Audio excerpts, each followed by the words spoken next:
No, no, no. What? No, no, no, no, no, no, What? no, no, don't do that! I thought we were having a nice date! We are. Sit Why down. does it matter? I thought we were having a nice We are. date! So hey guys, today I watched this movie that people have been obsessed with for the last month or so, and the movie is called Obsession itself. In the main cast of this movie we have Inde Navarrette and Michael Johnston, and before watching this movie I already knew Inde Navarrette from Superman and Lois. In this video I'm going to share my honest thoughts about Obsession, and I will share what I think about this movie, what I felt while I was watching it. So if you don't want to miss any of that, watch the video till the end. Now the reason why I watched this movie this late is actually because of the hype of this movie. I mean, this is my rule: whenever a movie becomes extremely popular online, I usually wait for the hype to die down before I watch it. I avoid review, discussion and spoilers because I want to create my own opinion of this movie. And if I watch this movie when everyone is talking about, subconsciously I will say what I have heard on the internet. So that is why I stayed away from everything related Obsession, and today I finally watched it. And honestly, this movie completely surprised me. Because from the title, I thought this movie was going to be a story about a overly obsessed girlfriend and nothing more.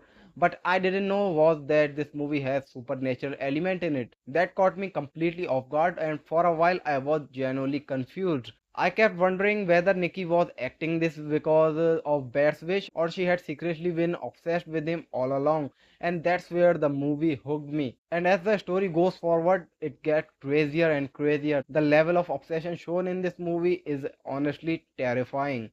A lot of people to joke about toxic relationship, but this movie turns that idea into a full-blown horror story.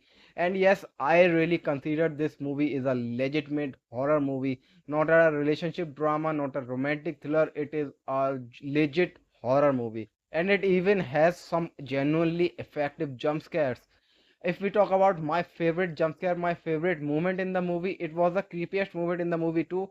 That's the scene where Bear wakes up in the middle of the night and find Nikki standing in the dark in the corner of the room, creepily, silently, and that scene was so creepy. And what she did after Bear wake up, I mean, I don't know how Bear was able to stay there and how he was able to sleep next to her after whatever she did. If I were in that situation, I would have left the house and I would have run. That scene was genuinely creepy. The way it was shot, the darkness, the silence, it was one of the most unsettling moments in the whole film. The second jump scare that really got me was the car scene.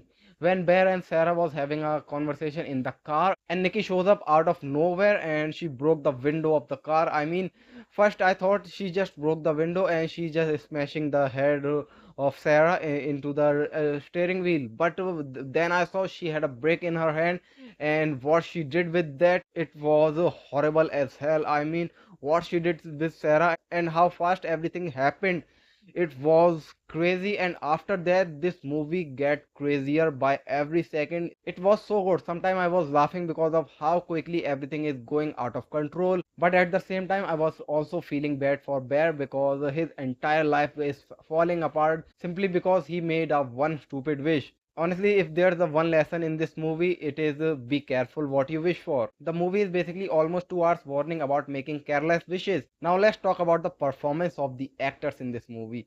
Indi Navarrete was incredible in this movie. I have seen her before, but the performance she gave in this movie really impressed me. She manages to be charming, funny, creepy, terrifying, and emotionally unstable all at the same time. The further this movie goes, the more intense her performance becomes. And Michael Johnston was also really good as Bear. He made the character feel believable, and because of that, I was invested in everything that was happening to him.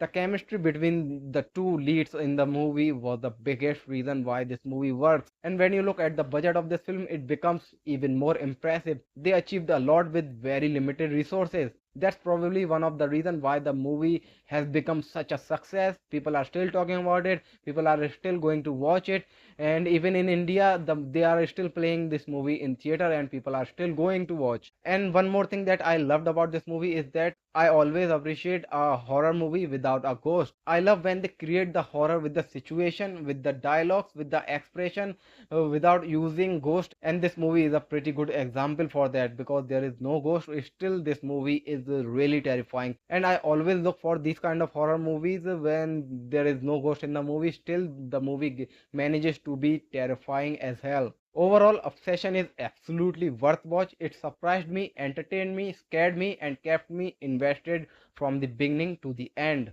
And if you are someone who like to make random wishes, this movie might make you think twice before you make your next one. So guys, these were my thoughts on Obsession. If you guys have seen the movie, let me know what you guys think about it, or if you can, write a small review about it in the comment box, because I would love to hear your thoughts, what you think about it.